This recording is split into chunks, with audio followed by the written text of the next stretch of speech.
I look like today is definitely not going to be what I look like 4 months from now. And it's not going to be what I look like 6 months from now. I was good on my own, that's the way it was. That's the way it was. You was good on the love for a favor.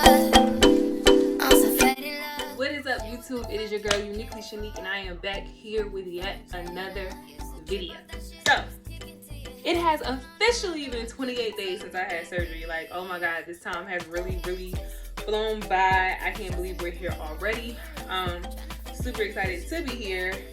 So ready to be, I'm not gonna say I'm ready to be done with this journey, because I'm actually like appreciating my journey. I'm appreciating, you know, what I have going on. But the girl is ready to just be a completely snatched, ready to not have to wear a thigh high, ready for a 28-inch waist, like so on and so on. But anyway, like always, want to give my babes an update on, you know, how things are going.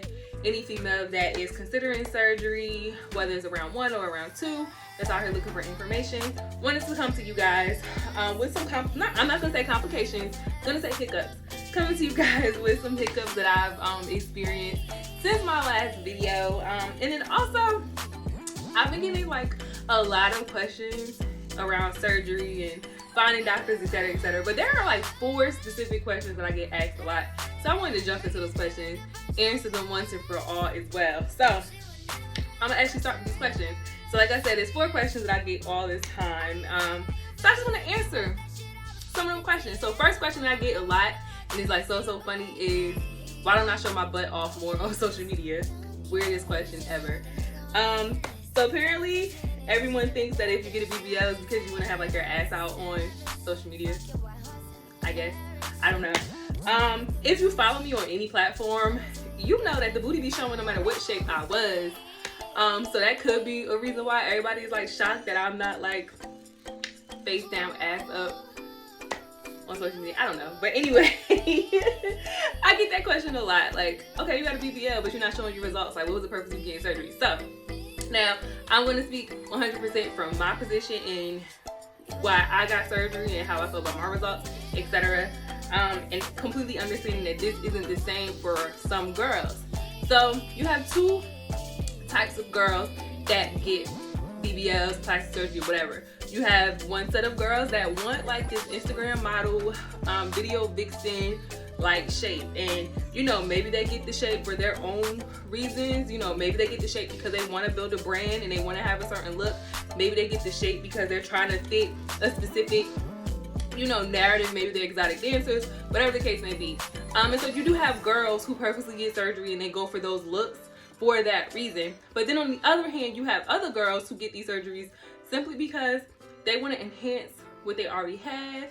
They want to maybe change the shape of their bodies a little bit, etc. And me personally, I fit into the latter side, to the latter of the 2 different categories. So I'm going to just explain a little bit about why I decided to have surgery. So over the years, I packed on pounds, whatever, you know, I'm 32, it happens. Last year, actually, I decided that I got to a point where I was like, you know what, I packed on a lot of pounds, I want to lose this weight. So I started doing HIIT boot camps like 5 days a week. I also went on the keto diet. Now, granted, I lost a decent amount of weight. Not even gonna lie to you guys. I went from like 162-ish pounds to like 148 pounds. So I lost a significant amount of weight. My issue with my weight loss was, 1, my stomach area. So this top part of my stomach area, as I was losing weight, started to protrude out more for whatever reason. And then my fupa area, even though I was losing fat, I was getting a lot of loose skin. So to me, I was shaped like the letter B, like a capital B, no lie. It was like the top would protrude, I would go in really flat around my belly button, and then I would protrude out again in my fupa area. And in hindsight, when I was actually going for surgery, when the surgeon was marking me up, he mentioned the fact that I had really weak abdominal muscles. So in hindsight, I think that the trainers that were at the fit boot camp, they just weren't giving me the exercises that were best for my body type. So, you know, I had really weak abdominal muscles, apparently. So, you know, maybe the typical HIIT boot camp workouts that we were doing, they weren't targeting what I needed, and they weren't targeting it in like a a more like cohesive manner. So I was losing stomach in some areas, but other areas were protruding even more because I was also losing weight. So one thing I will say is that if you're going on a weight loss journey and you don't like want to go through surgery yourself, I highly recommend consulting with a physician also. Like, trainers are great and all, and they have like their own sense of knowledge and their own sense of expertise, but I really highly suggest going to a physician, you know, maybe at a med spa, maybe your primary care physician, etc., to probably get like a diet and workout plan that's going to be best for like your body type. Again, because you know, when I was doing the HIIT exercises, maybe if they were like more tailored to what I needed, or maybe if I knew that maybe I probably needed like a one-on-one trainer that that can like be more tailored to what I actually needed, maybe my stomach would have turned out better, who knows. But nonetheless, highly suggested. Don't just work out and that's it. Actually have a physician examine your body and have them tell you what you need to hit your goals. So I'll get off my soapbox, but definitely consider it. So that was like one issue that I was definitely having. I didn't like the shape of my stomach. I felt like my fupa was worse than it was before, because at least before it was like just solid fat. Now it was less fat and a lot of loose skin.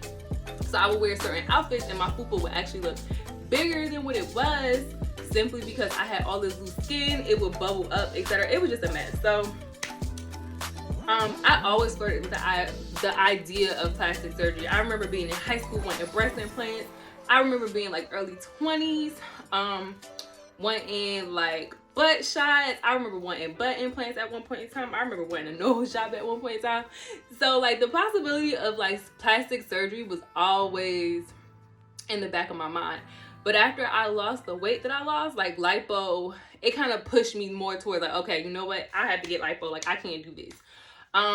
In addition to the issues that I was having with my stomach, another problem that came up was my boobs. So my boobs are a 36 double D. Well, scratch that. One boob is a 36 double D. The other boob is like a 38C. So my breasts are completely different sizes, unfortunately. I have one that's like a whole cup size bigger than the other, unfortunately. And for some reason, losing weight. Now my boobs, like I said, I have one that's way bigger than the other, but they sat relatively even. So without a shirt, like the smaller boob would be up here and then the bigger boob would be like right here, which wasn't like too bad. I lost the weight and then all of a sudden the difference was like this. And I definitely wasn't happy about that. And so I was trying to figure out like, why is this boob sagging so much more than this boob? Like, what is going on? And you know, it turns out it was just the dramatic weight loss that I went through, unfortunately, for whatever reason. I had one boob that sagged more than the other. Nothing I could do about it. So that was another thing that kind of had me like, ugh, this workout shit is not going for me. And then on top of that, I always had like a naturally, my butt is square shaped. Naturally, my butt was always really small. Always had hella cellulite. So it was just kind of like, what the hell? I'm gonna just go ahead and get surgery. I always talked about surgery. I might as well just go ahead and do it. But honestly, keto. Honestly, I can honestly say keto and boot camps is what pushed me over the edge to make me be like, okay, I'm finna get surgery. That's it. It's a wrap. We doing this thing. So when people ask me all the time, like, oh, you know, why aren't you showing your butt off more? Etc. It's because for me, my surgery was more so about my stomach. And I constantly post videos. I constantly post pictures of my stomach and my waistline because that is what bothered me. Believe it or not, having a small butt is not what bothered me. And it's so funny to see the people that follow me on social media ask this question, because it's like, y'all see me with the little butt on vacation turning up all the time. Y'all saw me in my little outfits with the little butt all the time. I did not care how big my butt was. I really didn't. So that's why I'm not, I guess, super excited to show you all like y'all would expect, because what I'm excited about is my flat stomach and my smaller waist, which is only gonna get smaller. I'm super excited about that. So now the question goes, well, why would you get such a dangerous surgery if you didn't care about the size of your butt? So this is how it works at surgery centers. I don't know about private practices, but in surgery centers, The BBL part is free. You pay literally for the liposuction, you pay for the anesthesia. They'll put a charge for the BBL on your invoice, but they'll find some way to discount it out. They'll run some special that runs every month or whatever the case may be, and they discount it. And they discount it to $0. I actually talked to a plastic surgeon that I know, and he basically told me that the reason why they're so willing to discount the BBL to basically free is that it's not a significant extra step to inject the fat. So my thought process personally was, oh, another thing that I hated about working out was that my natural hip dips got even worse. Like I was literally like concave in my hip area. So for me, it was the B-shaped stomach. I stopped working out because I hated the way my boobs were starting to look. And then my hip dips were horrible. So I was like, you know what? I can get the surgery. The BBL portion is basically free. They can go ahead and fill in my hips. And then I might as well just let them round out the little bit of booty I have. So why not? It's free. That's the reason why I got a BBL, guys. Because it was free. That's the reason. I really just wanted lipo. Like, I was disgusted with this B-shaped stomach. Like, I was over it. I didn't really like the hip dips, but they could have stayed for all I cared. But the stomach had to go. The extra skin and the fupa, it had to go. So that's why I ended up getting a BBL. So that's the answer to you guys' question. Why don't I show my butt all the time on social media? It's because whatever, it's a butt. I'm just happy about this. Another question I get all the time is that I have negative reaction from friends and family. Now, when I be in the surgery groups, I definitely see girls who talk about losing friends. I definitely see girls who talk about, with the negative things that their family had to say. If my family said negative things to me or about me, about getting surgery, like I probably wouldn't even notice, to be honest with you. No one said anything directly to me to my face as far as like friends and family about my surgery. So if they have negative opinions, I honestly don't know because no one actually hit me up and said, why'd you do this to yourself, blah, blah, blah. And if they did, like whatever, that's their opinion. It's unfortunate that some girls take it to the heart when their family speaks negative about getting surgery or whatever the case may be. I've never been that type of person. I've always been the type of person that's gonna march to the beat of her own drum regardless. So again, like I said, if someone in my family like said something negative about it, like if they made like a negative post on social media and it was like directed to me, I probably wouldn't have noticed it anyway. Like I probably would have laughed at it like that and not even realize that it was directed at me. They damn sure ain't called my phone with no negativity. So I think the only time they would have said something negative was like on social media. But again, like if it ain't directed at me, I don't respect it. So if I wasn't at it, then it didn't apply to me. If it don't apply, you let it fly, right? So that's what I did. So I'm gonna say I didn't have any negative reactions. Like I don't have a single person that's like a friend or a family member that said something negative to me about getting surgery, like at all. And if they have their own criticisms, they keep it to themselves. I respect it. You know, that's your opinion. Continue to keep it to yourself. And that's just that.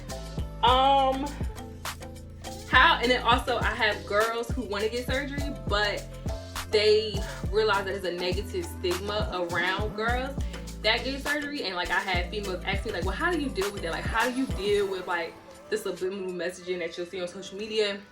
How do you deal with like all the people that's always making fun of girls who get surgery, etc.?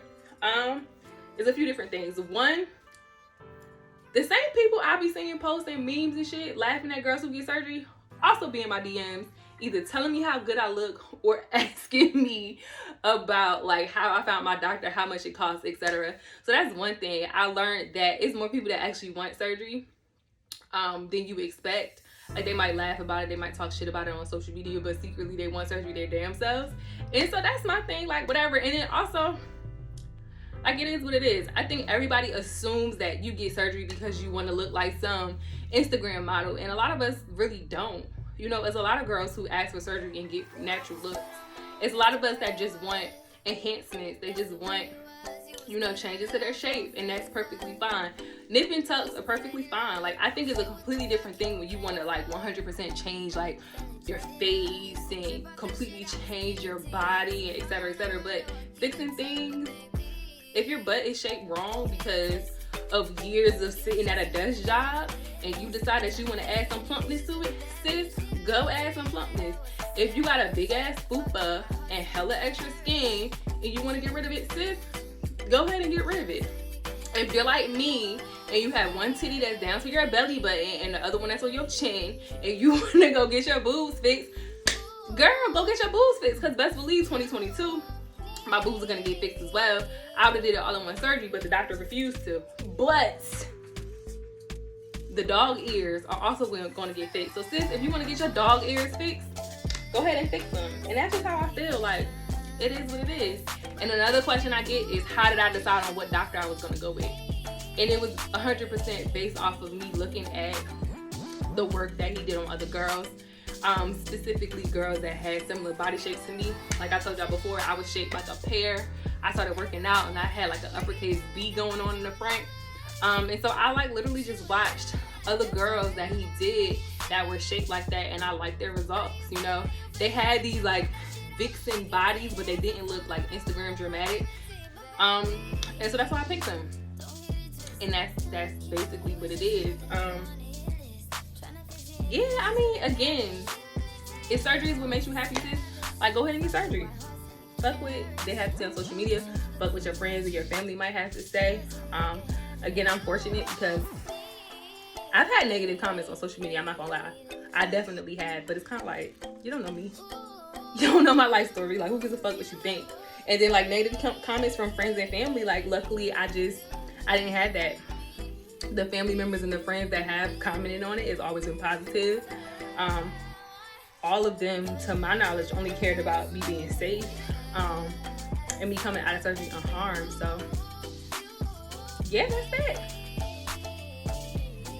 Now, in regards to things that have gone on between week 2 and week 4, so I had a couple hiccups, sis. I ain't even gonna lie.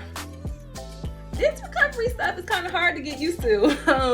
My hiccups though were with compression. Like, oh my freaking gosh, I've probably ordered so many fajas in the last couple of weeks. It's absolutely ridiculous. So week 3, I started having this weird thing happening where, well, actually end of week 2, I started having this weird thing happening where like the foams, the indentations that the foams were leaving on my skin, I would wear a shirt similar to this. I was actually doubling up on shirts. So I would have like 2 shirts like this on, and then on top of that I would have my foams, and the foams were still leaving indentations, and those indentations hurt. Like, they felt like stabs. They hurt so bad. So I tried to stop wearing my foams, and I would just wear the double t-shirt and my faja. And then week 3, the faja started leaving bruises on my sides, and like bruises like Mike Tyson was punching me in my ribs. Like, it was bad. And originally I tried to like just ignore the bruises, but eventually the bruising got so bad and it started being so painful that I literally couldn't take it anymore. So week 3, unfortunately, I like barely wore my faja. I would wear like during the day, and I would take breaks like every hour or every 2 hours. I would take a break outside of my faja. I couldn't sleep in my faja at all. Like, it was absolutely miserable. Couldn't do it. So now that I'm in week 4, I have this new faja. This one came from Pretty Girl Curves. It doesn't have the zipper in the crotch area, and that's a lot. That's super helpful, because the other faja I have had a zipper and it really hurt. But to be honest with you, I went up in size. So fresh out of surgery, I was in a 4X. I took my measurements, and according to like the websites like Pretty Girl Curves, Snatch Body, whatever, they said that I should be in the 2X faja. So I got a stage 2X faja. It hurt so bad in my crotch area. It was bruising up and down my sides. And so I went up a size. So I got another one from Pretty Girl Curves. It's a 3X. And I like the way this fits me a lot. You see, I'm still in the first loop. So clearly I needed to be in this size anyway. Not exactly sure why, even though I took my measurements according to their website. So why my thigh high needs to be bigger than what they suggested, but hey, it is what it is. That's water under the bridge. I have the right size thigh high on now, and it's way more comfortable. So that was like a huge hiccup. So I suggest, ladies, when I was in Miami, I just honestly didn't want to deal with going to Pretty Girl Curves or any of those other thigh high places. I highly suggest, ladies, that when you're in Miami after your surgery, go into a store, let them give you the measurements, let them tell you what size you need in person and order based on that. Don't do like me and just like, I'm not going to the store, I'm gonna just order offline. Please. So that was like the biggest hiccup. That probably was like the only hiccup I had, actually. So I had to take a week off from massages too. Like I couldn't get massages, like my body was hurting so bad. I got to a point where like my skin, if I tried to like scratch, I would be like because it hurt so freaking bad. This week I'm in I'm not swell hell, I'm in itch hell, where my butt itches a lot. I know y'all keep seeing me scratch. It's the name of the game, like it is what it is.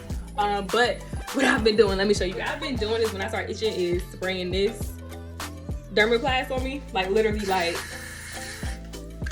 and it helps so freaking much. So I've been doing that and it's been helping. I sleep with that in the bed with me, and I wake up in the middle of the night and I just spray my butt. You know, itching is part of the process. It's the name of the game. It is what it is. So that was the only thing I really want to talk to y'all about. I wanted to tell y'all about those 4 questions I always get. Wanted to tell y'all about my hiccup with compression. Talk to y'all about my itching and what I'm doing for it. And then also, I guess we can do like a 30-day, well, 28-day, I should say, body reveal. What I look like today is definitely not going to be what I look like 4 months from now. And it's not going to be what I look like 6 months from now.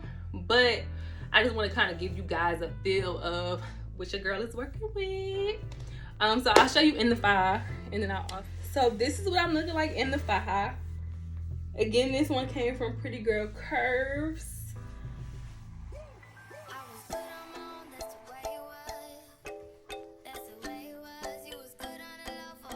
It's a 3X. Right now, my waist is 32.5 inches. My hips are 46 inches, like on the dot, and I still need to be in the 3X.